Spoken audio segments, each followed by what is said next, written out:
កត្តាបង្កឲ្យកើតមានជំងឺភ្នែកស្ងួតជំងឺភ្នែកស្ងួតអាចកើតឡើងបានយ៉ាងងាយមិនថាក្មេងឬមនុស្សចាស់មានមូលហេតុជាច្រើនដែលងាយឲ្យកើតមានជំងឺនេះ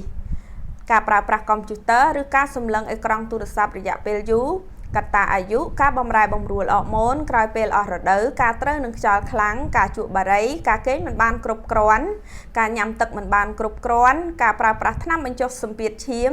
និងការត្រូវនឹងកម្ដៅថ្ងៃរយៈពេលយូរទាំងអស់នេះហើយដែលជាកត្តាធ្វើឲ្យភ្នែករបស់យើងស្ងួត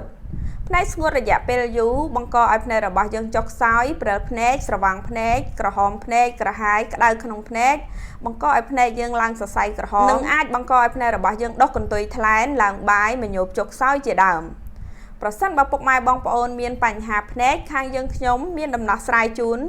ជាផលិតផលឱសថគ្រាប់សម្រាប់លេបផលិតផលឱសថចម្រាញ់ឡើងពីធម្មជាតិហើយមានការទទួលស្គាល់យ៉ាងត្រឹមត្រូវពីក្រសួងសុខាភិបាលជួយដំណោះស្រាយរាល់បញ្ហាភ្នែករបស់ពុកម៉ែបងប្អូនបានយ៉ាងមានប្រសិទ្ធភាពចំពោះការប្រើប្រាស់រយៈពេល5 ទៅ 7 ថ្ងៃនឹងដឹងពីប្រសិទ្ធភាពធានាជូនមិនមានផលប៉ះពាល់ដល់សុខភាព